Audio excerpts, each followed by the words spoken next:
The Property Bulletin by London Property, the home of superprime.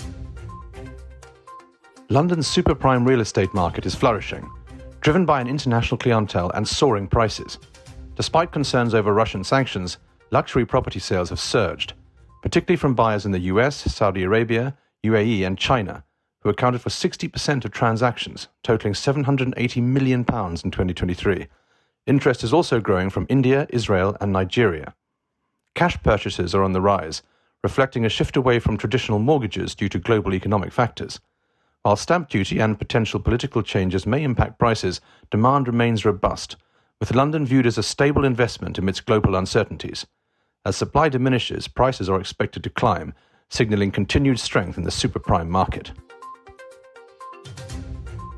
London Mayor Sadiq Khan is urging the UK government to take decisive action against properties owned by individuals associated with Vladimir Putin's regime.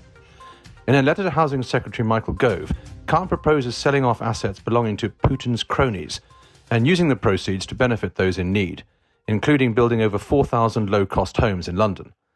Khan's call follows the second anniversary of Russia's invasion of Ukraine, highlighting the urgency of addressing properties linked to Russian corruption or Kremlin ties.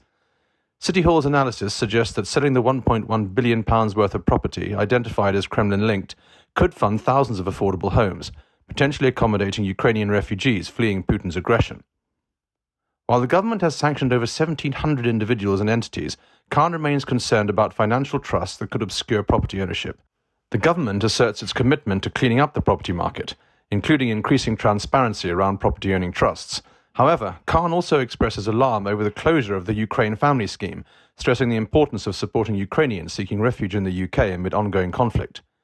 As discussions continue, Khan emphasizes the need for swift action to address property ownership linked to Putin's regime and to provide support for those affected by the crisis in Ukraine. Over the past decade, Bitcoin has surged by nearly 5,000%, making it one of the most lucrative investments. However, London's property market has also demonstrated its worth, boasting a yield of over 44%, according to a recent analysis by British estate agency Foxtons. In comparison with various investment options, London's residential property market stands out, with only two assets outperforming it in terms of return on investment. After Bitcoin, with its staggering 4,963% increase, the next best return was gold, with a 66.8% return. In contrast, silver saw a more modest 22.9% rise, while the FTSE 100 index yielded just 15.7%. The energy sector, however, faced declines, with WTI crude oil, Brent crude oil and natural gas experiencing negative returns. Foxtons CEO Guy Gittins notes the evolving investment landscape, with traditional assets facing volatility while emerging markets like cryptocurrency boom. Meanwhile, London's property prices have surged, with the average home value rising from £352,028 in 2013 to £508,037 in 2023, emphasising the enduring appeal of bricks and mortar in the capital. The UK government is pushing forward with new legislation that will require owners of short-term rental properties in England, including those listed on platforms like Airbnb, to obtain planning permission.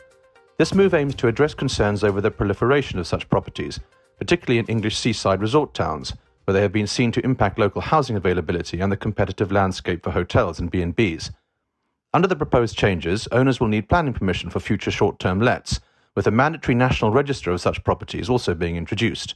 However, owners can continue to let out their main or sole home for up to 90 nights a year without planning permission. A new planning use class will be established for short-term lets not used as a main home, simplifying the regulatory process. The government's focus is on striking a balance between supporting the tourist economy and ensuring housing availability for local communities. Michael Gove, Secretary of State for Levelling Up Housing and Communities, emphasises the importance of these changes in giving communities more control over their housing situation. Tourism Minister Julia Lopez underscores the need to ensure both local residents and the visitor economy can thrive. Airbnb, a prominent platform for short-term rentals, welcomes the introduction of a register, believing it will provide clarity for hosts and assist local authorities in managing housing impacts.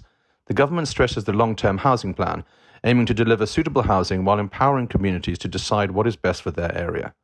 Overall, these measures aim to strike a balance between supporting tourism and ensuring housing needs are met for local residents.